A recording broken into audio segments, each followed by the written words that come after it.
ओम नमो भगवते वासुदेवाय। ओम नमो भगवते वासुदेवाय। ओम नमो भगवते वासुदेवाय। धर्म हाइबसिदी ईश्वरना हाइबा भगवान हाइबा पौताकसिंग अदुबु नत्रग इबुंगोना पिबिरिबा सि तौगदबनी अस्मान चकदबनी हाइन पिबिरिबा इंस्ट्रक्शन सिंग अदो मधु इंजबसिबु धर्म चेन भारनी कई हाइबदा धर्मम तो साक्षात भगवत प्रणीतम हाइम लेबनीना इबुंगोना पिबिग्रिबा नीति नियम सिंगसे आइन अदुबु धर्मनी हाइदन लौगदबनी हाइना थेंगजरे मसी मतंग नेनरप कांसिदा पुंसीसिदा मिपुम खुदिमंगना अखोय थीरिबसी नुंगाइबसिनी नुंगा अखोयना नुंगाइजगे हाइदना होदरप कांसिदा अखोय ममुताना खंजगदबदी कना अमतना मसा मरोमदो मथनता नुंगाइजबा तांजबा हाइबसे ngambनते ओथोपनते हाइबसे अखोयना नुंगाइजगे हाइब तारबोयदी माइकई अमा नत्रग अमदगे अखोयसे भगवान श्री कृष्ण गा जगत के मबुंग ओइब्रिबा भगवान गा समनजबा ताबनी महा की सेवा तौजबा ताबनी हाइबसे मसी खुदम ओइना होइना करिगुंबा इंद्रिय सिंग असिना अखोय हक्चांग असिना अखोय नुंगाइ लाइजगे हाइब तारबोयदी चारेबा चिंजाक से अखोयना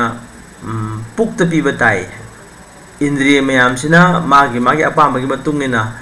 अइना से चागने एना सुमाय चागने हाइदना खुदसिना सुमा मथन चागने हारबा नाकोंना सुमा मथन चागने हारबा मिना सुमा मथन चागने हारबा दु तारगदी अखोयसे चारगा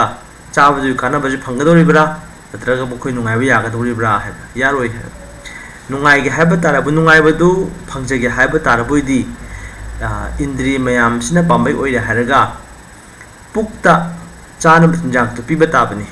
अमदि पुक्ता पीरबा कांददा पुक्तुना पेलबा कांददा अतै इंद्रिय मयामसिदा चारेबदुगी मची ओइबा मदुगी सरुक अदु फंगदोरिबने हाइबा असुमाय तौदना अखोयना जीव ओइबा अखोयना पुंसीसिदा नुंगाइजगे हाइबा तारबोइदी अखोयना भगवान श्री कृष्ण गा समझबा ताबनी ईश्वर की सेवा तौबा ताबनी ईश्वर गा समझबा ताबनी अदुदी कृष्ण खक्तंग सेवा तौदब्रा अतै अतोपसिंग देवी देवता मयाम लेरी मखोय सेवा तौरगदी अखोय नुंगाइबा यादब्रा हाय सेवा तौनै कैसु अकायबा यामना थोइना अकायबा नते अदुम मागी मागी थाजबा अदुगी मतुंगिना कना कना गुमना मागी मागी निंजबदुगी मतुंगिना देवी देवता मयाम सेवा तौनै मसी मतंगसिदा मसी वेद शास्त्र अदुम इनकरेज तौई मागी मागी थाजजरिबगी मदुगी था अदुगी मतुंगिना कोइना लाइसे बकदिगुम्बा कनागुम्बा मगी असुमा इराक प्रजा तौजबा असे सुंतौ तौदबदुबुदी करिगुम तौबना फै हाइबगी दमक्तनी करिन हाइबतमदा भगवत गीता सिददी भगवान श्री कृष्णना देवी देवता मयामगी सेवा तौबसे मसिदी अयाबदी पीद्रे अप्रूव तौदे हाइब भगवान श्री कृष्ण करमाइना हाय कोई गीता की तरेसुब अध्याय की श्लोक अमदा हाइरिये कामैस्तैस्तैर हित ज्ञान प्रपद्यन्ते अन्य देवता तम तम नियमम आस्थाय प्रकृत्या नियतः स्वया कामैस्तैस्तैर हित ज्ञान देवी देवता मयाम की सेवा तौरिब कांबुसे देवी देवता मयाम चंजरिब कांबुसिंग मखोयना अथोइबनी हैना खल्लगे इरात पूजा तौनरिब कांबुसिंगसे मखोयसे करम मखलगी मीनु हाय मखोयगी मबुद्धि से मसिबु कामना हुख्रब लस्ट लस्टी डिजायर मसी मयामसिना मखोयगी मपुंगनिंगसिबु हुख्रब हित ज्ञान हाय मखोय ज्ञान नॉलेज इंटेलिजेंस पुंबसे मदुन हुख्रब हायबदी काम हायबदी कइनो मसा मसा की अपामबदु आई से तुंग पामी आई से पामी आई से पामी हायबगी मदु अपामबदुना महाके मबुद्धि से हुरगा चखरे अदु तारगदि महा खंथबगी मतमसु फंगरोय हाय महाके मबुद्धिदो कराइदा करिगिदमक्ता करम अफो फोल फंगनबगिदमक्ता महाके बुद्धि सिनगदबनो हायबदो मदुजु मा खंगम ngамजररोय हाय हुख्रबनिना अदुमसिदा देवी देवता मयाम सी सेवा तौबसे मसीदगी नाथैरअगा जगत के मबुंग ओइबा भगवान श्री कृष्ण की सेवा तौगदबनी हायबसिमदी इबुंग श्री कृष्ण मसामन हायरबने अखोन मसीदा कृष्ण हायबा कांसिदा मसी सेक्टारियन नत्ते हायबसिमदी अखोन मे लाना खंगबु चुमी तोंगानबा धर्म अमगी मसिदी हिंदू धर्म की मिंगनी हिंदू धर्म की लाइनी सिदी अदु की लाइनी अदा की लाइनी हाइबा नते हाइबसे कृष्ण हाइबा तागदी करिनो हाइ अखोइना ख्वाइदगी वांगबा नुंगाइजबा ख्वाइदगी वांगबा पुनिंग द पेंजबा हाइबदो मधु मधु भगवान श्री कृष्ण ने हाइदन नुंगाइबा पुनमगी तुंगनो फमसे इबुंगो श्री कृष्ण ओइदिबने अदु तागदी महाका समदरु मतम इबुंगो खितंग समझ मतम द सेवा की पामैना अदु तागदी जीवदुसु महा मसा मथन नुंगाइजबो ओइजरकनी हाइबसने अखोइना गोविंद हाइबा मिंगी थेंगनैये मसी अखोइ थेंगनरकनी अनिसुबा अध्यायसिदा अर्जुन भगवान श्री कृष्ण मान हाइरकपसे इबुंगो आई लान थेंगनजररोय हाइ मतंगसे गोविंद हाइ वासिनबनी नयोत्से इति गोविंद हाइ करेगिदमक्ता गोविंद हाइ वासिनरिबनो हाइ गो हाइबगी अर्थ से अखोइना गो से इंद्रिय सिंगसु हाइरे अमदि गो हाइबा कन सनबीसु हाइरे अदुगा इबुंगो श्री कृष्ण दी इंद्रिय सिंग अमसुंग सनबी सिंगबु सनबी सनाउ सिंगबु यामना नुंगाइबसे पिबिबा अदुगिदमक्ता इबुंगो मिंगसे गोविंद हाइनसु कौइबने अदुदा अर्जुन हाइरिबसे इबुंगो की मिंगसे श्री गोविंदनी अदो तारगदी अहाकी पुकनिंग अहाकी इंद्रियसिदा इबुंगोना नुंगाइबा मक्कालाम हाइबदु पिनबिगदौबनी अदुबु इबुंगोना पिबिरिबा इबुंगो ताकबिरे पक्ताकसिंग असे मसिदी आइंगोन अवाबगी मसक ओइरे हाइदन लान तौ हाइरे कनागा लान तौदोरिबनो इमुंग मनुंग सागरिनाते ओजा लेरिबा मयामसे मखोइगा लान थेनगदोरिबनी अदु मसिदी आइंगोन अवाब पिबा नत्रासिने इनडायरेक्टली हाइनिको अगी इंद्रियबु नुंगाइहनबिगदौ नत्रा हाइ अदुबु अखोइगी इंद्रिय नुंगाइबा हाइबसे भगवान श्री गोविंद श्री कृष्ण की महाकी फंक्शन हाइबा तारे मसि करिनो अखोइगी जीवसिंगी इंद्रियबु पेलहन मनते नाबिदिको जीवगी इंद्रिय पेलहन मनते जीव ओइबा अखोइसिना इबुंगो महाकी सेवा तौजरबा कांददा अखोइसु महौसाना मथनता नुंगाइजबा हाइबदु फंगदोरिबनी कृष्ण की सेवा तौजबना गोविंद की इंद्रियबु पेनबगिदमक्ता इबुंगो की सेवा तौजबना अखोइ जीव ओइबा अखोइसे अखोइगी नुंगाइबा ओइगदोरिबनी मसी अखोइना इसा इथन मसे तुम पांगथोकजर यंगजबसु याई अखोइना नाम सोनजबा याई कीर्तन तौजबा याई इबुंगो की लुक हौर कच्चबा याई को मयाम लेग्रे महाकी तौयाबा सेवा से अमतंग तौरगा यंगबियु पुनिंग नुंगाइबा फाउबिदब्रा हाइबदा तौबददी भक्ति का नुंगसीबगा लोनना तौबिबा तारे अदु खंगने हाइबा कुछ भगवान श्री कृष्ण अमुकदौबी जगतसिदा महाकना लिंथबिरेइबसे अबदा तौबिरिबसे करिगिदमक्तनो हाइ महाकी लीला मयाम से इबुंगो के धाम से कयागे मतेक नुंगाइख्रबा जगानो क्या मसिद इबुंगो सानबिरिबा लीला मयाम से कयागे मतेक पुनिंग हुनिंगा ओइख्रबनो हाइबदो मधु ताकबिनबगिदमक्ता इबुंगो अबदा तौबिरिबने अमुकसु कदौरी अदुना देवी देवता मयाम गिनाक चटपा स्वर्गदा काबु खोटपगा हाइबसे मसी कैसु लेबे नते हाइबा इबुंगो ताकबिरिबने एकोइना गोवर्धन पूजा की मतंग से मसिदगो थेंगना मतम से इबुंगो श्री गोवर्धन थांगली मसिगे ममांग से कैदौग्रे इंद्र पूजा तोरमी हाना नंद महाराज होय ब्रजवासी मयाम से इंद्र नोंग जुहनमनी नोंग जुहनबसिना खो मना मसिंग मयाम से मसी याम निंथिजना हौरिबनी अदु हाइजे मसी नापीना चिंगो मयाम से सजिक से चारगा अखोय लोइजरिबा सनबी सनाव मयाम से मखोसे मसामु फ लैरिबनी संगोम गोजे खोइना फंगजरिबनी हाइजना इंद्र की पूजा तौगदबनी हाइदना मुइजे गतोरमनी भगवान श्री कृष्ण इंद्र पूजा तौगनु हाइ थिंगी इंद्र पूजा तौबिगनु हाइ करिगिदम तौदेबा इंद्र दि मागी मथौ तौजरिबनी हाइ नोंग जुहरबदि मागी मथौनी अखोइना मागिदमक्ता येगा तौरसु तौदरबसु मागिदि मागमोन सिनबसे मागी मथौ अमो सिनरिबनिना तौदरसु याइ हाइबसिमा भगवान श्री कृष्ण हाइबिदे इनडायरेक्टली हाइरिबनिको अतर हाइबदि कनोदा अखोइ सेवा तौगदबसे भगवान का मरीदना सेवा तौगदबनी हाइदना गोवर्धन से भगवान श्री कृष्ण की भक्त सुने अमदि भगवान श्री कृष्ण की डायरेक्ट मैनिफेस्टेशन सुने भगवान श्री कृष्ण एक्सपांशन सुने गोवर्धन से अदुना कृष्ण खेनदे हाइबसे अदुना मसे देवी देवता मयांगी पूजा तौजबसिबु भगवान कृष्ण डिस्करेज तौनबगिदमक्ता मसे तौइदौबनी हाइबसे खंगनबगिदमक्ता गोवर्धन लीलासिबो गोवर्धन पूजा से तो हनग्रिबने बुना अदु तारगदी फरे देवी देवता मैम पूजा तौरगुम से कृष्ण की पूजा तौरबोदी कृष्ण को लाचरबोई तारगदी मधुगी फोल न करी इबुंगो की धाम चतोरीब अदु इबुंगो की धाम से करम धाम नो है नतत भाष्यते सूर्यो न शशांको न पावक नम यावद श्लोक में से महा इबुंगो के इबुंगो हाइबिदी भगवान श्री कृष्ण की धाम से दी नुमितना थाना मैना इलेक्ट्रिसिटी ना वो है मधुन गाल मनते है जना अखोन लेरे जगह से मम्मी जगह ने दबु भगवान के धाम दुदी मसा मथंदा लंग नंगान लेजबन इबुंगो की ब्रह्मज्योति की तेस्तुना अतो हाई मसीगी धाम से मसु यौग्रबोइदी कना अमसु अखोय पोकप सिबगे जगह से हलक्त्रे हाइबसे से श्लोक लोंग थेनरगदने अखोन अदु इबुंगो के अदुंग धाम से मसिबु करि हाइना कौरे गोलोका हाइना कौरे नत्रगा कृष्ण लोका हाइसु कौरे अदुना अखोना गोलोक वृंदावन हाइसु कौरे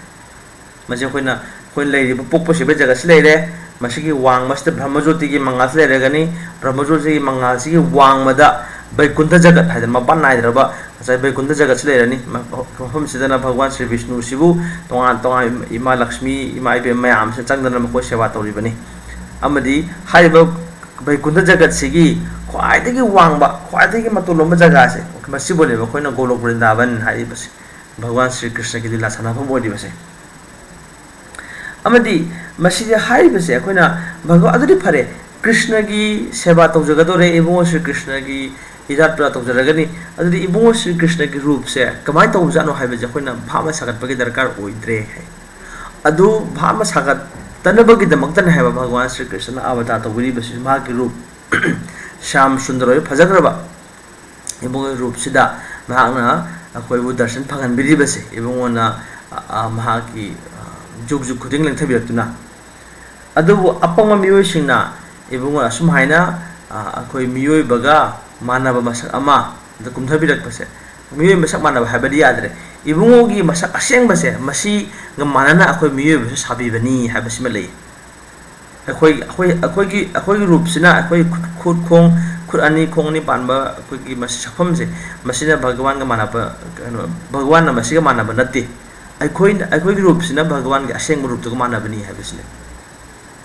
असिगुम अपंग मी सिंगसिना इबुंगो थाजदे अदुमाइना मी ग मोंग माने हाइबगी दम हाइदन अदुबु करमाइना भगवान श्री कृष्ण महा के अदुगुम रूप तो लापंग मी बुन हाइबसे मसी भगवान की मपाल नाइत्रब शक्ति दुनी हाइबसे भगवान से ओमनीपोटेंट ओय हाइबसे ओमनीपोटेंट हाइ भगवान से अदुगा जगत से मनुष्यदि अखोना स्वर्ग लोक काब स्वर्ग से याम नेम जगह ने मधुगी मथक सिदा ब्रह्मलोक है लेरी ब्रह्मा की जगह से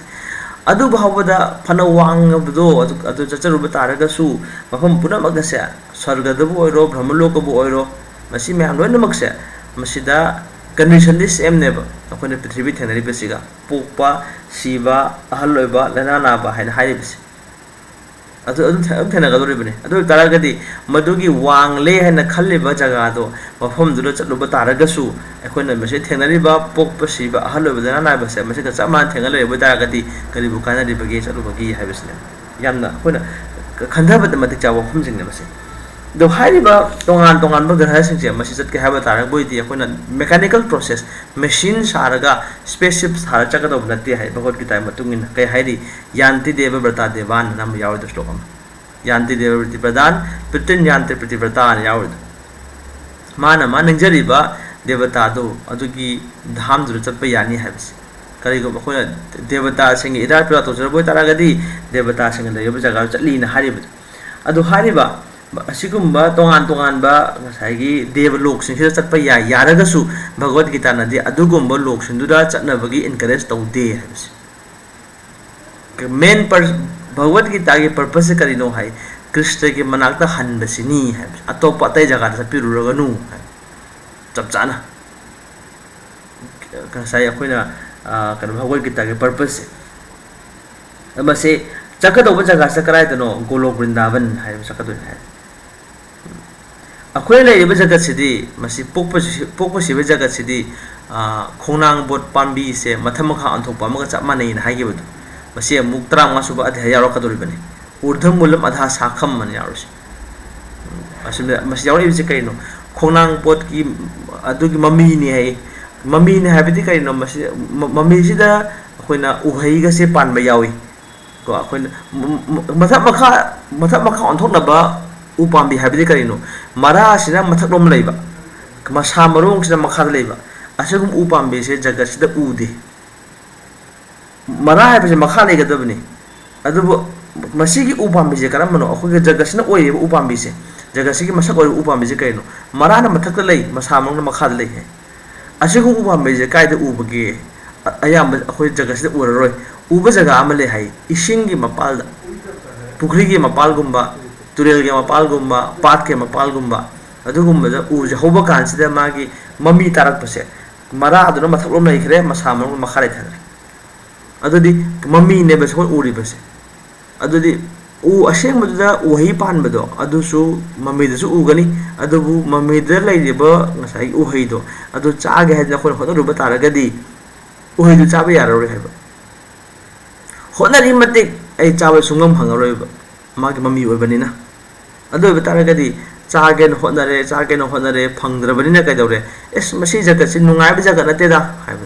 adu ba am lak to ri ba masi adu di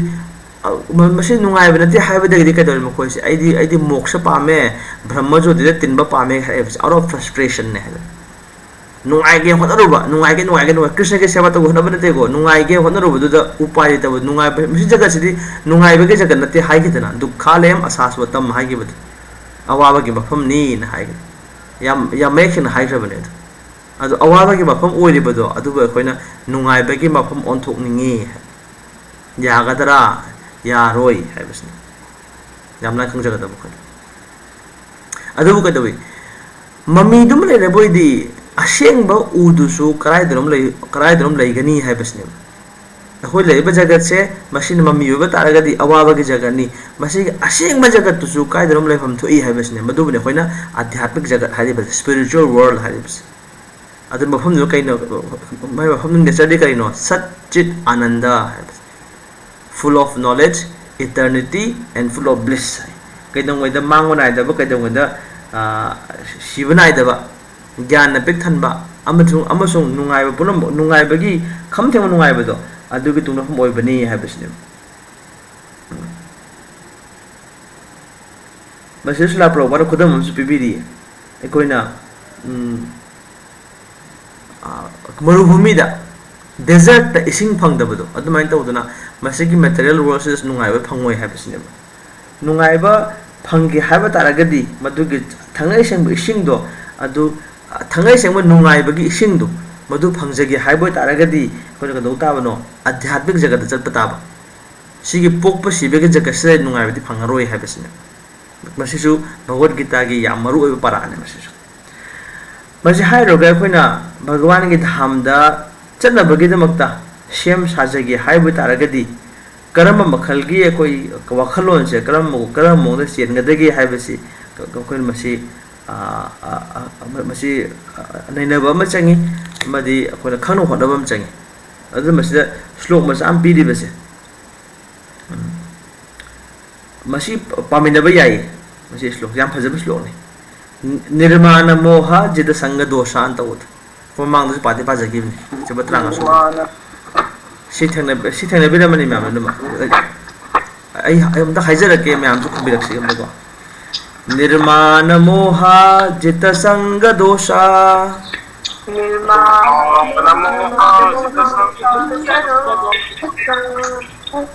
अध्यात्म नित्या विनिवृत्त कामा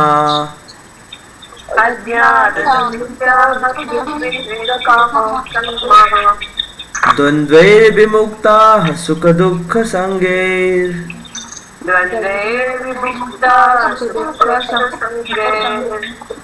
गच्छन्त्यमूढा पदमव्ययं तत्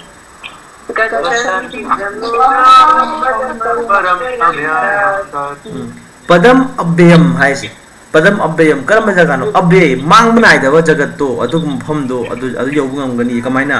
निर्माण मोह निर्माण पुमसें सेंदो थमोय सेंगलब मोह जित संग दोषा मोह इल्यूजन याउद्रब इमान ने मुख्य दमित तो बियो था जरे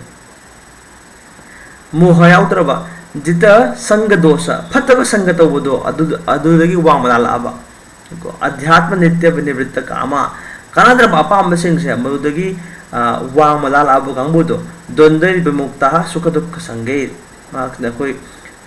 अनिलोंग वखलोन से नुंगाइबा नुंगाइतबा फजब फजब अवांग मने हाइबर जिंग मसिंग से मसिगी वांग मलालाबा अवा नुंगाइ हाइबदर महाक pushing थबा ngamdraba adugo miyodone gatchanti amudha ha mudha apang mane amudha haibadi pangdraba pangam badagi pangdre hana pangam mine hujiti pangam dre ne haibadu pangdraba haibadi kaino chap chapa kyan da phangjare haib adugo miyoduna adugumba mang manaidra ibungo ge dhamdo adu yobanga mi makhal se jiba se makhal ani le hai amana sangsar gi apha pulsina pulag leiba amana mukta oiraba ani sigi wangmada bhagavan leidorini jiba ga ishwar khenai haibasi matang da sokona khang ama hairi adu taragadi masigi dham se ibungo ge dugumba mang manaidra dham do karam hai jogodagi hai masigi su chap chaba कहगनी लंबी से भगवान श्री कृष्ण निपान सुबाध्याय हाइबी लेरबने बुगोना अंतकाले च माम एव स्मरन मुक्त्वा कलेवरम यह प्रयाति समद्भावम याति नास्ति अत्र संशय है अंतकाले पुंसीगी अरोइबा मिकुप्तुदा आई तबु आई खक्तबु निंसिंग बंगम लबुइदी पुनिंग से आई खक्तदा थमजब ngam लबुइ तारगदी महाक्तो आईगी धामदा सुसोय सोयदना हल्लगनी मसिगी चिंगनब लेत्रबनी भगवान श्री कृष्ण अखोई अखोई लेरिबा हक्सांग से मसिदी सच्चित आनंद ओइदे है हुजे हुजे लेबे अखोई लेबे जगत से हक्सांग से जगत से भगवान की धाम अमदि भगवान हक्सांग सिदी सच्चित आनंद ने सत हाइबदी इटर्नल चित हाइबदी फुल ऑफ नॉलेज आनंद हाइबदी फुल ऑफ ब्लिस नुंगाइबगी खमथेम लेत्रबद लोमनाइदबा सिबनाइद्रबा ज्ञान न पिक थनबा अमदि नुंगाइबना पिक थनबा हाइबद अदुबो हुजे से अखोई लेरिबसे कइनो मदुगी ऑपोजिट सत चित आनंद की ऑपोजिट अदु कई तारे सत के दी असत चित के दी अचित हराने आ हपाने असत अचित निरानंद नुंगाइबगी मचेत अमगी अमभावगी मम्मी तादबद अखोई लेरि हक्सांग सिदी अदगी ज्ञान सु याउद्रबा अमसुंग मतम खरेगा दुम सिखिदोबा दुम मांखिदोबा हक्सांग ने अखोई लेरिबसे जगत से अदुमसे जगसिदगी करमायना हक्सांग से थादोकदगे हाइबदो मसिसु अखोइना भगवत गीता अस्तिगी तमजब याबनी हाइबस हक्सांग थादोबगी मतम सिदी अखोइ लेप याब नते मसा मथनता अखोइना नियम लाना हाइजब अखोइना सिजरे गाइन तोरि मसि नियम लालिबने अदु मसि हाइदी मागी लेगदबा मागी थेनगदबा अवाबा खंगे नुवाइबा खंगे मदु मदुगी मतम दुमाना नमफुद्रु सम तारगदी अखोइना जेल द अखोइ अखोइ लेबे जेल गुमने जेल लेबसिदगी भागा थोखगदबगी मतम दो अदु लोशनदना कनमफु साफुदा माना चेन के तौर तारगदी कदोइ अमुखना फाजलने मसिसिने अखोइना कनो से सुसाइड तौबगा से मसे तहोइदे हायकदुरिबसे मयाम चाव पान हायकदुइसे सिदा अखोइ लेरिबा जगत से मसिदी मसि पिखरब जाने हाइबदी अखोइ यूनिवर्स अमखक से अखोइ लेरिबा यूनिवर्स से मसि क्याम चावी क्याम सांग है जोकना मसि अंक होटपदा नत्र क्याम चावी हाइबसे मसि येंगुबदा अखोइना पाक पाक खंग ngam नद्रेबा 90 बिलियन माइल्स है मागी पाको चावसे अखोइ यूनिवर्स से असिगो यूनिवर्स अखोइना लेरिबा यूनिवर्स ख्वाइदे पी है ब्रह्माना मकोक मरी पालिबसे अखोइ लेरिबा ब्रह्मांड किसनेबा अखोइ लेरिबा ब्रह्मांड से मसि ख्वाइदे पिकपने अतै अतोबा ब्रह्मांड सिंग सिदी ब्रह्मागी मकोक से अतैददी 10 पानबा 20 पानबा 50 पानबा 100 पानबा लिसिंग पानबा लिसिंग 10 पानबा लाख अम पानबा अदुदे हेनमु लई है अदुदी अदुक यामना कोक जाम ब्रह्मा दो मोइना लई महाना पानरिबा ब्रह्मांड दु क्याम चारोमदगी है असिगो मयam मसिंग थिंगमद्रबा ब्रह्मांड मयam सिदा पुंजल हारगा कोइगी मटेरियल वर्ल्ड ओइदोरिबने है अदो असुक यामना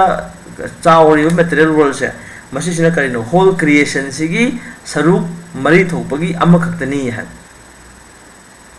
याबिदिको अदु तारगदी सरुक अमखक से सरुक मरी थोपगे सरुक अमा से बाबा खोइनो ओन बदा कयाम चाउगे कयाम पाकप कयाम सांग हाइबसे मसी ओन मंगमद्रबने हेबा अदु तारगदी सरुक मरी थोपगे अहुम ओइबा अध्यात्म जगत अदुदि कयाम चाउरमगदै हाइ अखोइ ओन मंगमरोइ हाइ अनलिमिटेड हाइ कदु सिदा दो खोइना होना जगदब से करिनो हाइ भगवान की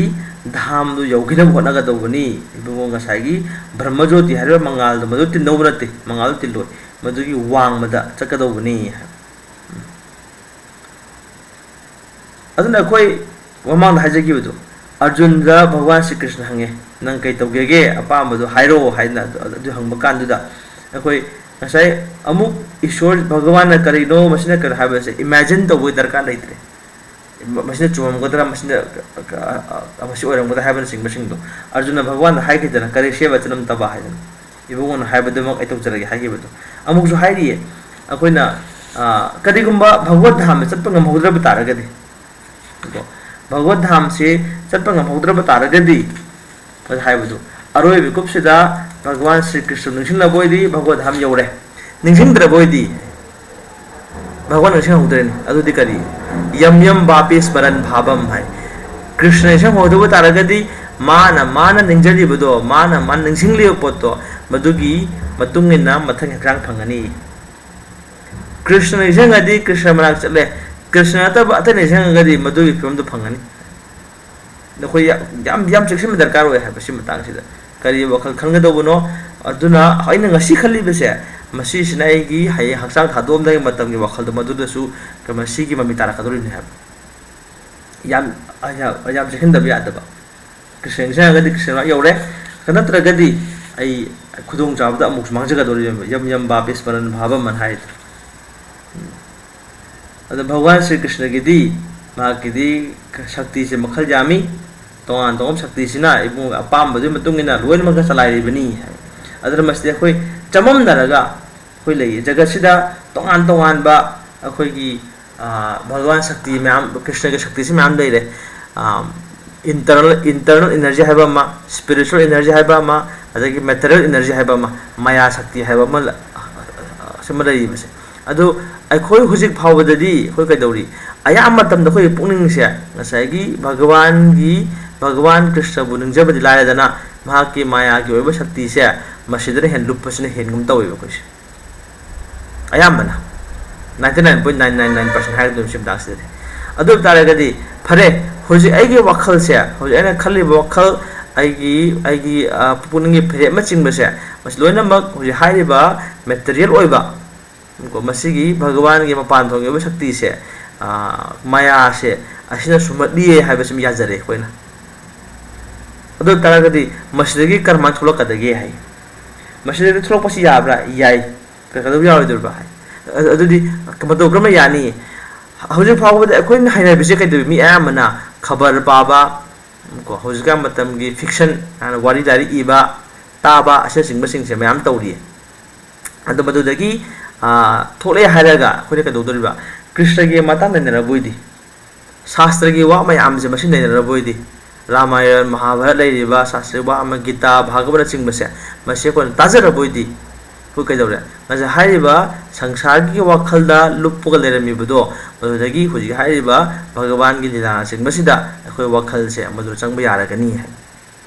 मसिने खोइगी आइगी चेतना से मसी ट्रांसफर कदौरी बसे अदुबु माया न सुमतली हाइबगी दमक्ता भगवान श्री कृष्ण कैदौरे माया मुग्ध जीवे नहीं स्वत कृष्ण ज्ञान माया न सुमतलब जीव सिंह से मखोइ मसा मथंतना कृष्ण की नाक चंगरकपसे मसी ज्ञान से मोद याउजदे हाइ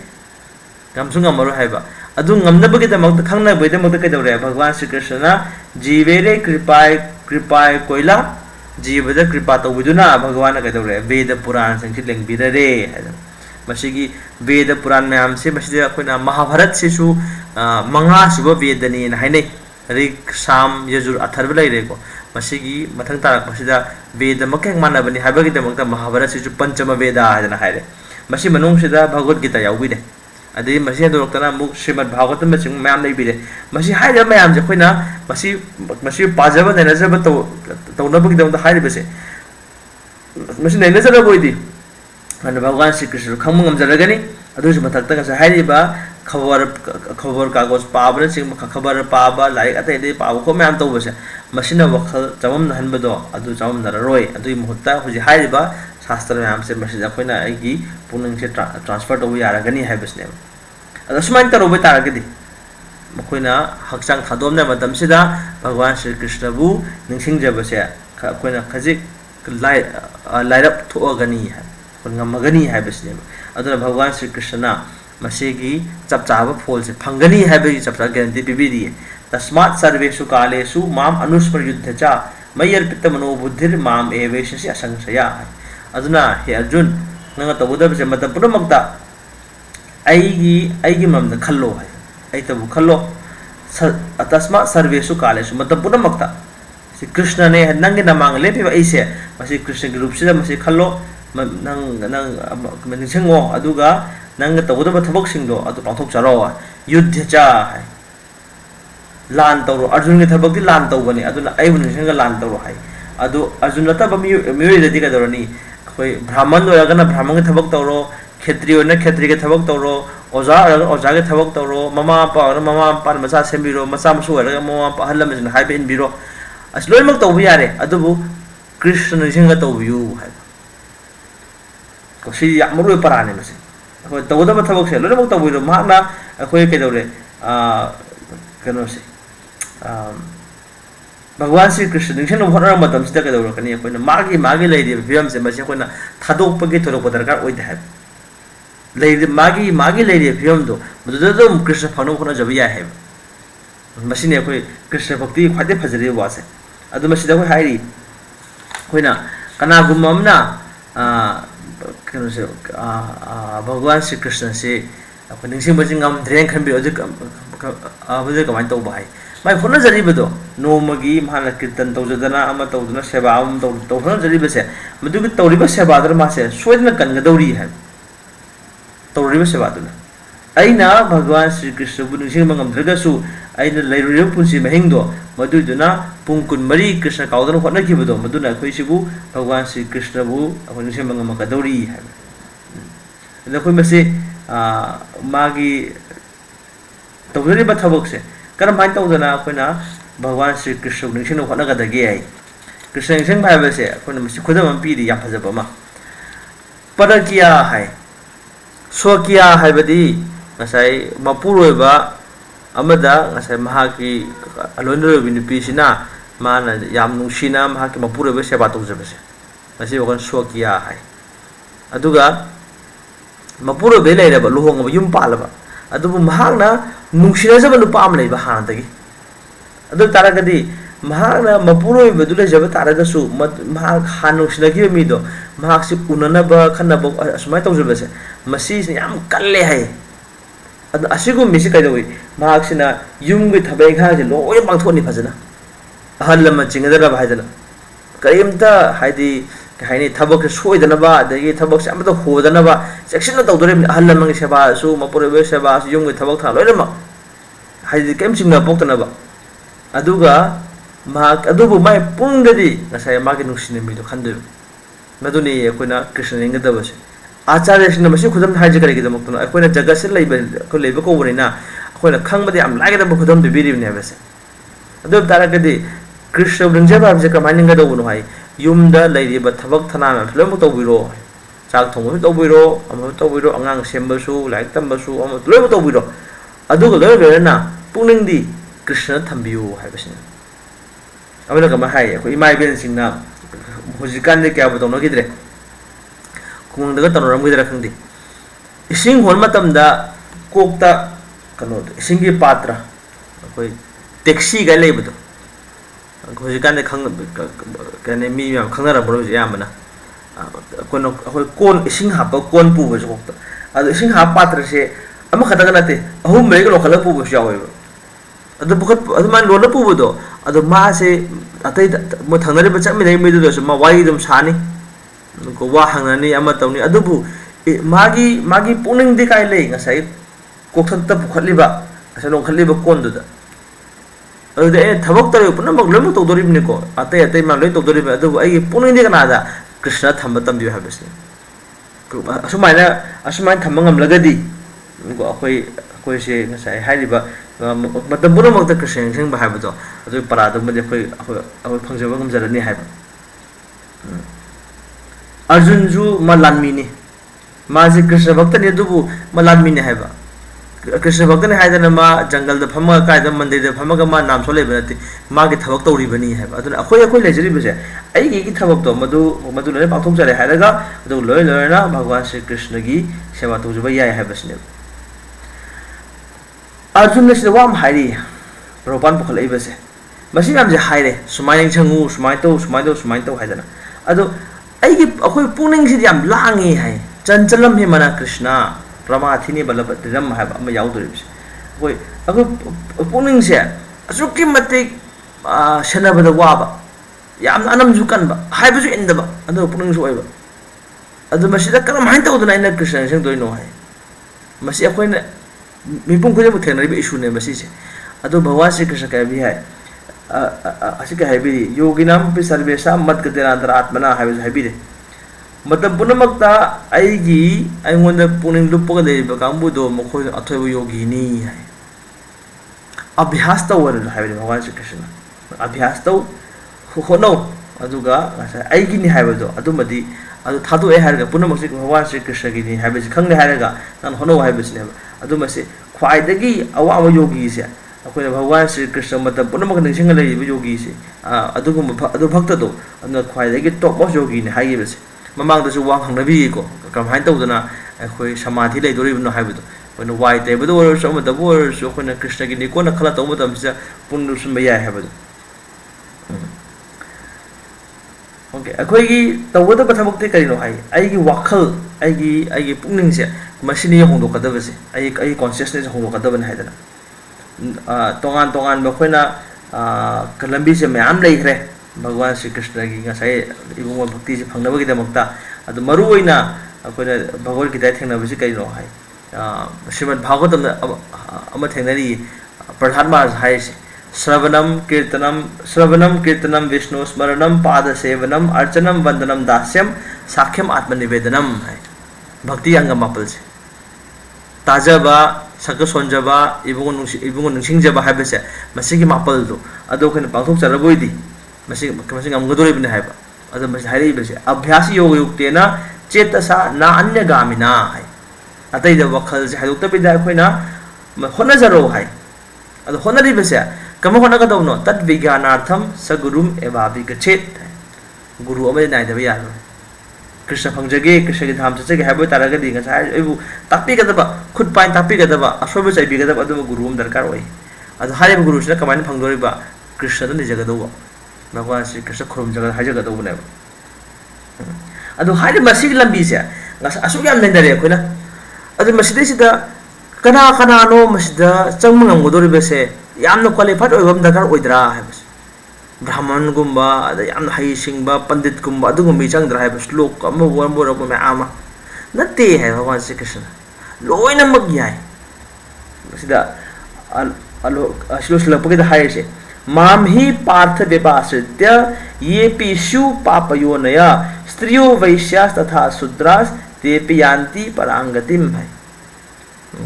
अखर मसिदा नुपीबु हंथने बगी वानते बसे हाइसे बना पापयोना है अखर मसे कहनी कनो से यामना अखोइना सागै हंधबद पोकप तारगसु वैश्य है बसे ओइदबा गांगे दुकान फंबल लोय तो वशिंग से मखोय ओइदबा सिंगांग दोइन गांगदे आपुदे इमा इबेन ओइबा सिंग हायसे नुपी ओइबा सिंग से मखोय के हाय अयामन मोय से हक्सांग दे अटैचमेंट लई नुपा लेते है नुपा लई अदु नुपीना खर हेली है बसे अदुने अखोइना कनोम तौबा कांदा अखोय इमा इबेन से हेक मेकअप तौरिस हक्सांग नि है आई फजदे यादे आई सिम तौदे यादे सिम तौदे अदुम लईदन मसे मसी अखोय आई हक्सांग से अटैचमेंट लेने बसे आम का हेना बस हमनो साने अदुने अखोय नुपी सिंग इमा इबेन सिंग वाले है कनो मखोय लाइक हैते है बगी वान नते आई ngसाई पुनसी की वांग गोलम लई को है मसिदा फल्लाम जबसे मखोय खर वान थोय है अदु मसि लामंगम दे है नते को मसि हाइसे सो अदु असिक बोरबसु अखोयना अखोय नुपी दी अखोय दी आम तोली खोले मसि अदु बादम हाइने दन मसि म्याम से ꯑꯁꯤꯒꯨꯝꯕꯒꯤ ꯑꯣꯏꯖꯕ ꯇꯥꯔꯒꯁꯨ ꯃꯈꯣꯏ ꯇꯣꯟꯒꯦꯔꯥ ꯃꯈꯣꯏ ꯍꯩꯖꯗꯕ ꯑꯣꯏꯒꯦꯔꯥ ꯑꯃ ꯑꯣꯏꯔꯕ ꯇꯥꯔꯒꯁꯨ ꯅꯨꯄꯤꯁꯤꯡ ꯍꯥꯏ ꯃꯣꯏ ꯑꯣꯏꯔꯕꯁꯨ ꯑꯣꯏꯗꯕ ꯉꯥꯡꯕꯤ ꯑꯣꯏꯔꯒꯁꯨ ꯐꯠꯇ꯭ꯔꯦ ꯍꯥꯏ ꯁꯃꯥꯖ ꯂꯩꯈꯥ ꯇꯥꯕꯤ ꯃꯌꯥꯝ ꯂꯣꯏꯅꯃꯛꯁꯦ ꯃꯈꯣꯏ ꯂꯣꯏꯅꯃꯛ ꯚꯒꯋꯥꯟꯒꯤ ꯙꯥꯝ ꯌꯧꯕ ꯌꯥꯏ ꯍꯥꯏꯕꯁꯤꯅꯤ ꯆꯞ ꯆꯥ ꯑꯩꯈꯣꯏꯗꯨ ꯑꯗꯨ ꯀꯩꯗꯧ ꯇꯥꯔꯦ ꯉꯁꯥꯏ ꯍꯥꯏꯔꯤꯕ ꯄ꯭ꯔꯣꯄꯔ ꯒꯥꯏꯗꯦꯟꯁ ꯑꯃ ꯇꯧꯕ ꯇꯥꯔꯦ ꯑꯐꯕ ꯁꯪꯒꯗꯤ ꯑꯩꯈꯣꯏꯗ ꯑꯗꯨꯝ ꯁꯪꯒ ꯂꯧꯖꯕ ꯇꯥꯔꯦ ꯁꯤꯅꯤ ꯑꯗꯣ ꯃꯁꯤ ꯑꯩꯈꯣꯏꯅ ꯀꯔꯤꯒꯨꯝꯕ ꯚꯒꯋꯠ ꯒीताꯗ ꯄꯤꯕꯤꯔꯤꯕ ꯉꯁꯥꯏꯒꯤ ꯄ꯭ꯔꯤꯟꯁꯤꯄꯜꯁꯤꯡꯁꯦ ꯃꯁꯤ ꯑꯩꯈꯣꯏꯅ ꯏꯟꯖꯔꯕ ꯇꯥꯔꯒꯗꯤ ꯄꯨꯟꯁꯤꯒꯤ ꯆꯌꯦꯠꯅꯕ ꯑꯋꯥꯕꯁꯤꯡ ꯂꯣꯏꯅꯃꯛ ꯀꯣꯛꯆꯔꯦ ꯍꯥꯏꯔꯒ ꯑꯗꯨꯒꯨꯝꯕ ꯂꯣꯏꯕ ꯅꯥꯏꯗ꯭ꯔꯕ ꯅꯨꯡꯉꯥꯏ ꯄꯨꯝꯅꯃꯛꯀꯤ ꯇꯨꯡꯐꯝ ꯑꯣꯏꯕ ꯑꯗꯨꯒꯨꯝꯕ ꯚꯒꯋꯥꯟꯒꯤ ꯙꯥꯝꯗꯨ ꯃꯗꯨꯗ ꯃꯤꯄꯨꯝ ꯈꯨꯗꯤꯡꯃꯛ ꯖꯤꯕ ꯈꯨꯗꯤꯡꯃꯛ ꯌꯧꯕ ꯌꯥꯏ ꯍꯥꯏꯕꯁꯤꯅꯤ ꯑꯩꯈꯣꯏꯅ ꯃꯁꯤꯅꯤ ꯚꯒꯋꯠ ꯒीताꯒꯤ ꯁꯝ ꯑꯦꯟ ꯁꯕꯁꯇꯦꯟꯁ ꯍꯥꯏꯔꯤꯁꯦ ꯚꯒꯋꯠ ꯒीता ꯑꯁꯤꯗꯤ ꯃꯁꯤꯗ ꯑꯩꯈꯣই मसी महादेव इबम यावरी सिगी मसी कंक्लूजन गीता महात्म्य है ग्लोरीज ऑफ भगवद गीता गीता की मते बकुन सिसोन बसिदा गीता शास्त्र मिदम पुण्यम य पथेत प्रायत पुमान है कनागुमियो मना हाइबा भगवद गीता की सिगो यामना पुण्य चेलबा शास्त्र से मसी उनैनाबा ताजबो तारगदी पुंसी की अवाब सिंग लोन कोगनी है भय शोकाति वर्जिता अकी बसु कोलगनी अवाब सिंग पुनिंग टेंग थाब खोप मैम से loan कोखरगनी one will be freed from all fears in this life and one's next life will be spiritual है हंदक मपोक से अकीब चिंगनब नुंगनांग ले मैम से लोन कोक्सरे हरगा मथंग मपोक्तुमदी भगवान के धाम यौब गमलगनी है मसे गीता महात्म्य की श्लोक अमनि पीदिए अमतंग मसे पामिनसे अहाक पाजरके मैम खुमिरकनिको अखु लास्ट पार्ट यावइदो गीता गीता महात्म्य यावइदो गीता ध्यायन शीलस्य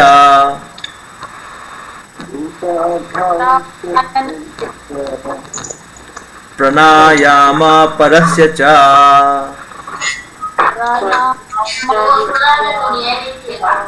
नैव सन्ति हि पापानि पूर्व जन्म कृतानि च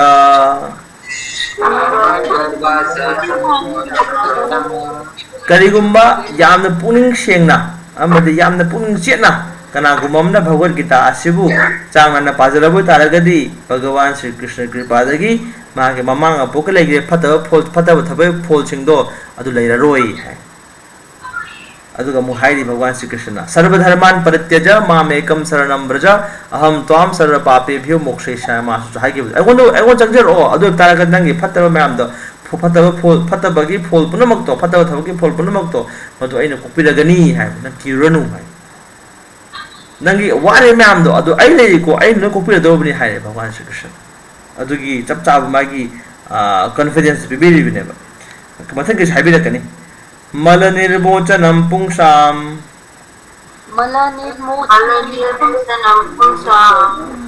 जल स्नानम दिने दिने सकृत गीतामृत स्नानम संसार मलनाशनम अखोइना इरु माइथजरे हायरगा हक्सागी अबोटपसिंग कोकप याय अदुबु मसी यामना पुण्य चेलबा सेंगलबा गीतागी ngасai गंगागी सिंगा मानरबा अदुगुम गीता से मसी मसीगी गीतागी इसिंग सिदा अखोइ इरुजरबोय दि हैबदि गीता से ताजरबोय दि पाजरबोय निंसिंजरबोय दि अखोइ पुंसीगी लेब अमोट पुनमक से लोइना मांगखरगनी काम क्रोध लोभ मोह हाय मैम दो लोइना मांगखरगनी है पुंसी मोलरोय है गीता सुगीता कर्तव्या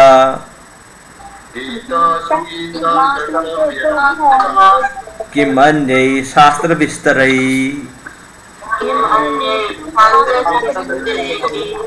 या स्वयं पद्मनाभस्य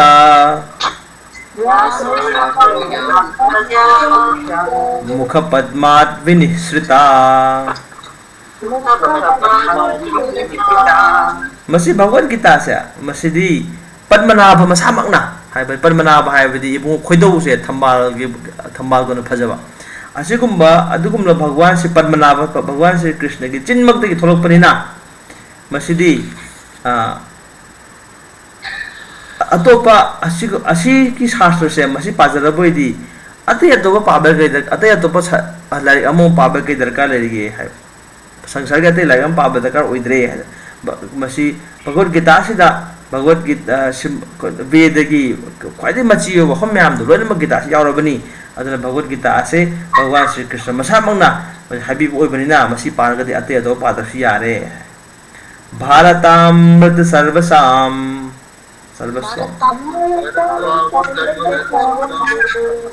विष्णु वक्त्रात् विनिश्चितम् गीता गंगोदकं पीत्वा पुनर्जन्म न विद्यते। महाभारत की रंबसीने एसेंस ने सार ने मसी यावरी बसे भगवान श्री विष्णु मसामंगना भगवान विष्णु की इबुंग चोरोंदगी लाइबनी मसी को अदुगा मसी कनो से गंगा से अदु भगवत गीता सिदी इबुंग मचिन मगदे थलोक पकोबनिना मसीबु थलबदी अमुहन्ना पोकपसी बेगे जगत से पोरोय हाइबसने अदु मसी भगवत गीता से थिबदा गीता महन थिबदा याम मरुओइना हाइना बस लोक अम लैदि सिदा सर्वोपनिषदो गावो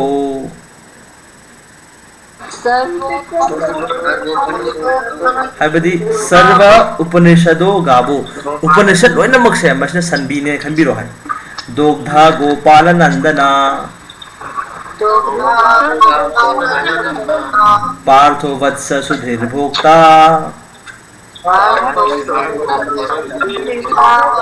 दुग्धम गीतामृतम महत्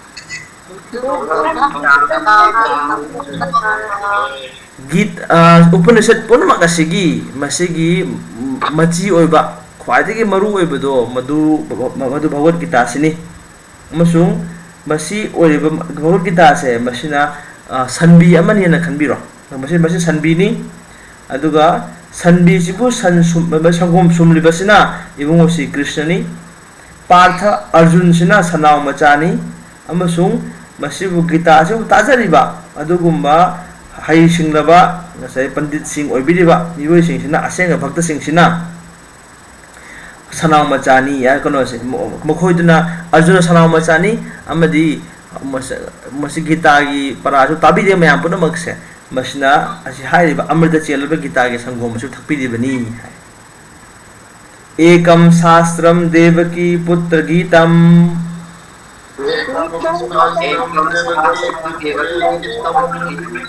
एको देवो देवकी पुत्र एवा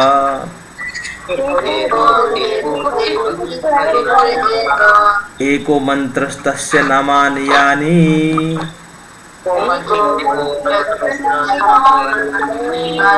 कर्मापि एकम तस्य देवस्य सेवा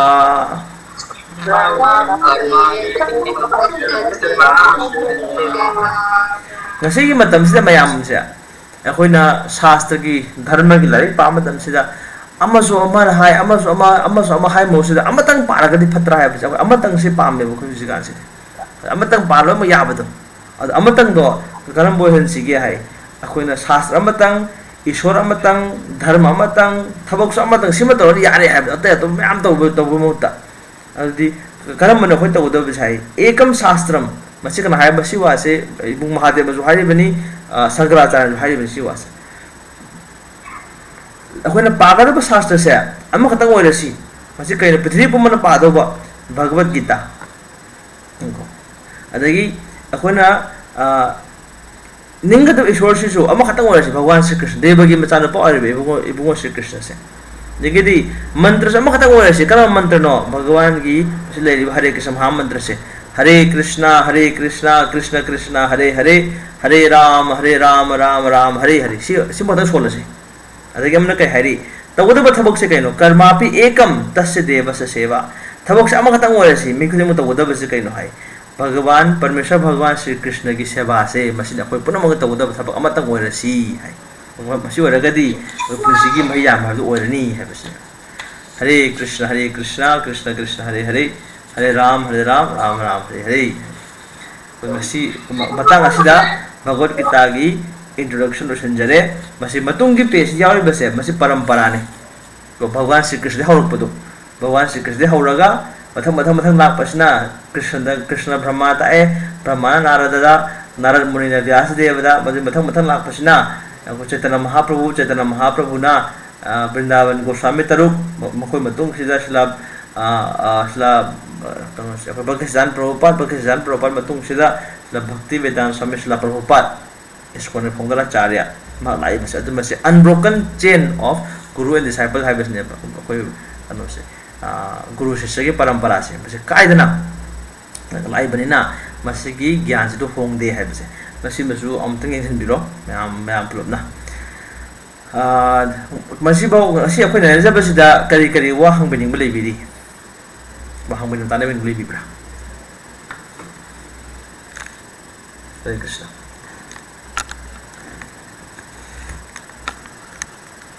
Any question or comment?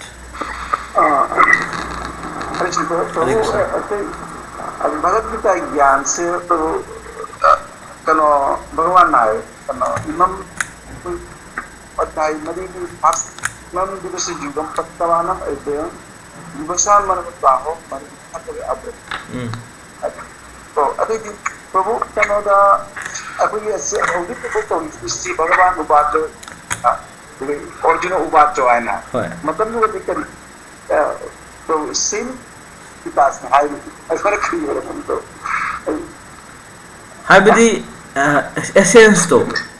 bivaswan da hai ge ba gita do numit ki devata oiba numit ki thaw oiba bivaswan se non da hai ge ba madu ki same gita do same knowledge to non da piri sini hai ba min khena ram ba yai adagi mi mesa khena ram ba yai अदो essence से होंगे तो इन्हें guitar के चप्पल essence से जाओ इधर ना अकोई हक्सांग आते थवाइनी समाइन तउदोनी सिनी हाई मैम तो ऐवन चंद्र कदबनी पुंग समाइन खुदुम संगदम है बस तो देवता सिंह से मुझे हक्सांग अमले इन्हें है अकोई किना सिगी मई पृथ्वी मई इक्सिनुं से अत्यास ने मसे मरुवे न साबा मरुवे पृथ्वी से नोएबा अदुगा देवता हक्सांग से ना मुझे सतल ओएबा मुझे एयर बॉडी मुझे कहीं सुनो कहीं तो हक्सांग से मोई मधुदी करो से कोई सतल बॉडी से हैंड प्रोमिनेंट ओइबा माइंड इंटेलिजेंस एंड ईगो से मशीन हैंड प्रोमिनेंट ओइदे मोई हक्सांग से ना अदो तारगसु असाइगी आत्मज्ञान रे अमतने जना अर्जुन बिबिली बसिसु हाना हाइगिव ज्ञान ने योग प्रोक्त पुरातना है ममांग हाइग्रब ममांग लेग्रब दु ज्ञान दुमक ने हैदना अदुना मिंग खेनरम बयाई मफम खेनरम बयाई जे अखोना गीता थीब गांसिदा धर्म क्षेत्र कुरुक्षेत्र हौइदना दु होय ngसाइगी अनुमित को बदे बता हाय मतम अतोप मिंग हाय अतोप जगह हाय बस कना खंग कनो अखोना मरक थेंगना बदा भगवान श्री कृष्ण विवस्वान के मयुम दसरगा तापी बने अदु करी तोंगान म कॉन्टेक्स्ट ओ जरगसु माय कंटेंट अमतने है जाबि को अते कई लेबिदी हरे कृष्ण प्रभु कई गुमम तंग अफाई तापी प्रभु ने तापी की बंगसी या कोई इंट्रोडक्शन इन गीता के हरपदा की इंट्रोडक्शन चैप्टर जे होय ति लोगोगी ऑडियो रिकॉर्डिंग जे फंगजाबो यागा यानी आई अदो शेयर तो लके द मरम अतै मयाम सु YouTube थागा चबने बा सिगी से ममांग दा रिकॉर्ड तहोदबसु खरा लैखिबा अदुना सी सीक्वेंस तो कोइना डे 1 डे 2 तरोगा अदुमाइना हागोचलके ना खतंग सेम सजरी सिगी से तो यम माइजरे प्रभु हरे कृष्ण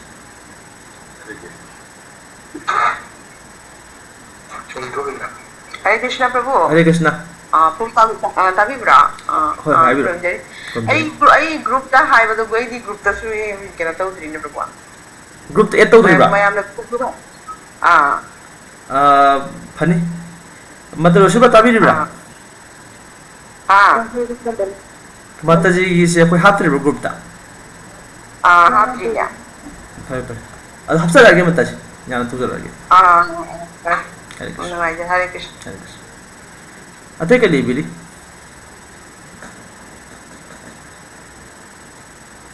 ओके दुदे लाइटे लोग जरगे तो ngasi की दे कोई मतंग रोशन जरगे तो मथंग है हंचित को कोई युमज क्वेश्चन नुमित तांग का ओदोरिबा तरागनिथोय ओदुरा ट्राइनथोय तांग ट्राइनथोय सिददी अखोय भगवद गीता की चैप्टर 1 को सिगी चैप्टर 1 की इहान हानबा श्लोक अदगी अखोय मै हौबा यारगनी अदुगदमतो सुमयाम सुसियम साग लेबिरो अदुग भगवद गीता की श्लोक सिंसे अखोय अमम तोयना सुम पारग मथम थब यानबगी दमता अमुखोसन मयाम पुना पु याम थमोशन अखोलोना मु थागचरी असे सुमाइना सेशन याउबिरपगी दमक्ता इसागी मतम ममल यामना मतम खाथोपिदुना अमुखोसन मयाम पुना पु इकोनो खुलमजरी हरे कृष्ण कृष्ण कृष्ण हरे हरे हरे राम राम राम हरे हरे ग्रंथराज श्रीमद् भगवद गीता की जय वांछाकल्पतरुभ्यश्च कृपा सिंधुभ्यश्च पतितानां पावनेभ्यो वैष्णवेभ्यो नमः हरे कृष्ण।